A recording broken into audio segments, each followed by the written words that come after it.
Kisah sebelumnya menceritakan bahwa Niko telah diam-diam mencuri foto Lily. Dan setelah itu setiap malam Niko selalu bermimpi didatangi oleh makhluk yang sangat mengerikan. Dalam mimpinya, Niko selalu dikejar-kejar.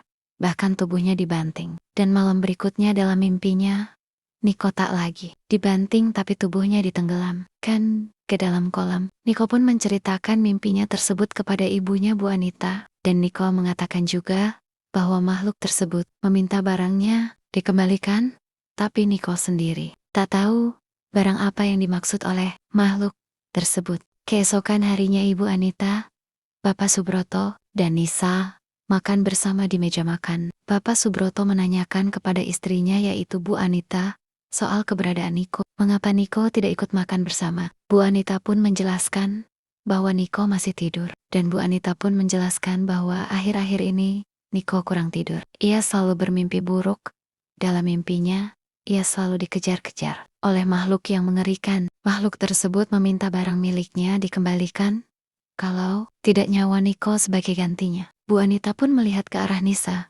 Barangkali Nisa mengetahui barang yang dimaksud. Nisa pun menjawab bahwa dirinya tak mengetahuinya. Dan Nisa pun mengatakan barangkali kekasih Niko mengetahuinya. Nisa juga mengatakan ia tak mengetahui siapa kekasih kakaknya tersebut. Namun ia mengetahui bahwa foto kekasih kakaknya, Niko, disimpan di dalam laci kamarnya. Akhirnya Pak Subroto pun menyuruh Bu Anita dan Nisa untuk memeriksa kamar Niko. Barangkali saja mereka menemukan barang yang bukan milik Niko. Setelah selesai makan, Bu Anita dan Nisa pun bergegas menuju kamar Niko. Ia memeriksa satu persatu barang milik Niko. Namun ia sama sekali tak menemukan barang yang bukan milik Niko. Nisa pun menunjuk lemari yang telah dikunci oleh Niko. Barangkali saja barang yang dimaksud berada di dalam lemari tersebut. Maka dari itu, mereka harus menemukan kuncinya agar bisa membuka lemarinya. Mendengar suara berisik di dalam kamarnya, Niko pun terbangun. Bu Anita pun menggoda Niko.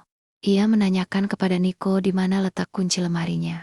Dengan alasan, Bu Anita ingin tahu foto calon menantunya yaitu kekasih Niko yang ia sembunyikan di laci lemari. Niko pun tak memberitahukannya. Ia tetap merahasiakannya bahwa gadis yang ia sukai adalah Lily. Bu Anita tersenyum, bahagia melihat wajah Niko tersenyum bahagia, dan tak pucat lagi seperti semalam. Malam harinya, Niko mulai membaringkan tubuhnya, dan baru saja ia memejamkan matanya, ia merasakan ada makhluk yang mendatanginya. Niko pun membuka matanya, namun tiba-tiba saja ia melihat makhluk mengerikan yang setiap hari hadir dalam mimpinya. Tiba-tiba berada di atas tubuhnya. Makhluk itu mencekik leher Niko. Niko berusaha berontak dan mendorong makhluk tersebut.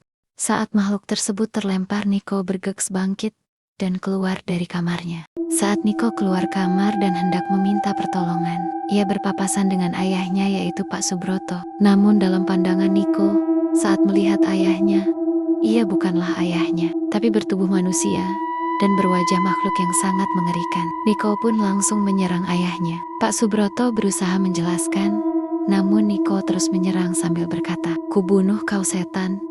Niko membenturkan kepala ayahnya ke tembok hingga berdarah, dan Pak Subroto pun jatuh pingsan. Tapi sebelum pingsan, Pak Subroto sempat berteriak meminta, "Pit."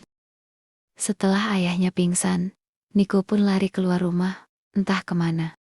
Teriakan Pak Subroto membuat Bu Anita dan Nisa bangun dari tidurnya, dan mereka pun panik dengan keadaan Pak Subroto. Bu Anita pun menelpon dokter keluarganya untuk datang mengobati suaminya. Sedangkan Nisa menelpon kakak sepupunya yaitu Rizky dan memberitahukan bahwa ayahnya terkena musibah. Tak lama kemudian dokter pun datang dan mengobati luka Pak Subroto. Sedangkan Rizky datang bersama Bu Diana. Mereka berdua pun menanyakan penyebab kecelakaan Pak Subroto. Dengan melihat CCTV yang ada di dalam rumah tersebut, akhirnya mereka mengetahui penyebabnya, bahwa yang melukai Pak Subroto adalah Niko putranya sendiri. Namun yang jadi pertanyaan Bu Diana, kenapa Niko tega menyerang ayahnya sendiri? Bu Anita pun menceritakan bahwa Niko mungkin depresi karena ia sering didatangi makhluk yang sangat mengerikan di dalam mimpinya dengan meminta barangnya minta segera dikembalikan.